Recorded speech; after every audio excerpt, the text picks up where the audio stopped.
The world is changing and everything is turning for the worse. How can we stop this from happening?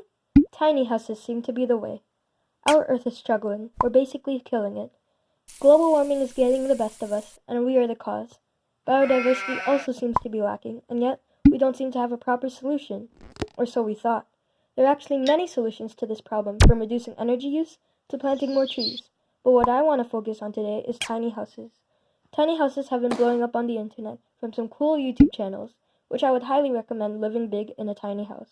And you may already get the gist of what a tiny house is. But a real quick definition of a tiny house is a house with just the essentials, plus a bit more if you can fit it. But really, how effective is it? Can it really save the planet? Probably not save the planet. More changes than just changing all the houses in the world to a tiny house is needed. But tiny houses are quite effective. Our daily lives consist of lots of space wasted and a very big environmental footprint. Building a 2-bed cottage, which is seen in some neighborhoods and are not enormous houses, takes 80 tons of CO2. That's like as heavy as this meatball. We are all killing biodiversity, not to mention, we're killing space that can be used for more people. But a tiny house can fix that problem. The space that you take up in a tiny house is around 9% of an average house's space, 2,600 square feet to 250, making the amount of CO2 emissions from the building process much smaller. It can be even made out of recycled materials. This reduced space can help free up more space to build more houses. In a survey with 80 people who downsized to a tiny house, said that from a regular house to a tiny house, they reduced their environmental footprint by 45%. With a tiny house, your energy consumption will also go down.